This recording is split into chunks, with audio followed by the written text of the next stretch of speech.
1974 کی تحریک ختم نبوت، اس میں مفتی محمود رحمۃ اللہ علیہ نے وہ کلیدی کردار ادا کیا اور قادیانیوں کو وہ ناکوں چنے چبوائے۔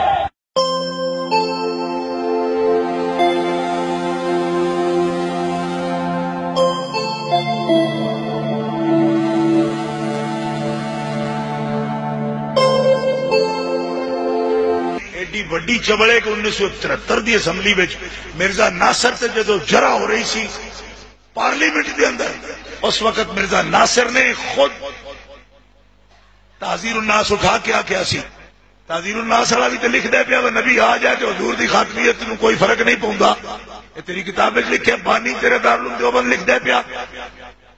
مفتی محمود کوثر نیازی آکے مفتی صاحب ہوں دوڑ تو کرو۔ مفتی محمود سے مولوی عبدالحکیم، غلام غوث ہزاروی سب سن گئے۔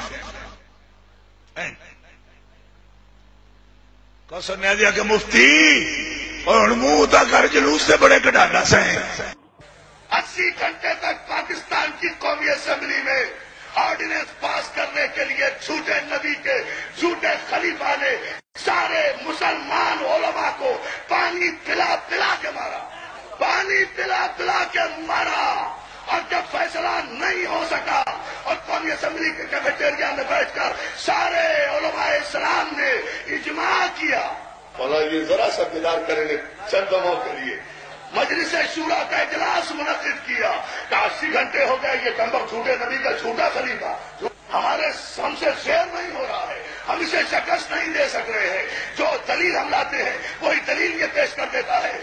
جس پر اسمبلی کے فلور پر مرزا ناصر جو قادیانیوں کا سب سے بڑا امام تھا اسے بلایا گیا کہ ہم تجھے کافر قرار دینے لگے، آ کر اپنی صفائی پیش کر۔ تو معلوم ہونا چاہیے آپ کو اس وقت دیوبندی حضرات کے بہت بڑے بزرگ مفتی محمود صاحب وہ زوردار تقریر کر رہے تھے کہ یہ کافر ہیں، یہ کافر ہیں۔ مرزا ناصر نے کہا اٹینشن پلیز، مفتی محمود صاحب آپ کون ہیں؟ آپ دیوبندی۔ کہا یہ قاسم نانوتوی صاحب کون ہیں؟ ہمارے آقا و مولا، ہمارے شیخ، ہمارے بزرگ۔ اس نے کتاب نکالی تخزیر الناس، اس نے کہا آپ کے شیخ صاحب نے تو لکھا ہے اگر نبی پاک کے بعد کوئی اور نبی آ جائے تو حضور کی ختم نبوت میں فرق نہیں پڑتا۔ تمام اسمبلی ہال پر سناٹا طاری ہو گیا۔ بھٹو صاحب ادھر ادھر دیکھ رہے، اب ساروں نے سر نیچے دیے۔ مرزا ناصر نے کہا کہ ہمارے سے پہلے تم دیوبندیوں کے اوپر فتویٰ لگے گا۔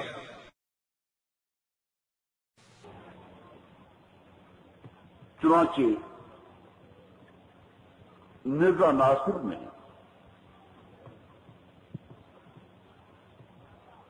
200 صفحے کی تقریباً کتاب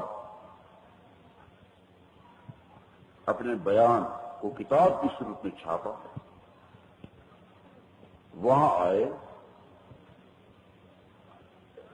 اور اسمبلی ہال میں اپنا 200 صفحے کا بیان مکمل طور پر پڑھ کر سنایا، جس میں ان کا پورا موقف موجود تھا۔ ہم نے بڑے غور سے سنا، اطمینان سے، صبر سے۔ اس کے بعد یہ درست ہے کہ ہمیں بھی تشویش لاحق ہوئی کہ اس کی تقریر کے بعد ممبروں پر کچھ اثر تھا، اور تم کہا یہ شکل کافر کی ہے۔ میں تو سیدھی بات ہے کبھی کبھی پوری رات نہیں سوتا تھا اس پریشانی سے، کیا اللہ کس آزمائش میں آ گیا۔ خدا کے پاک بندے دوسروں پر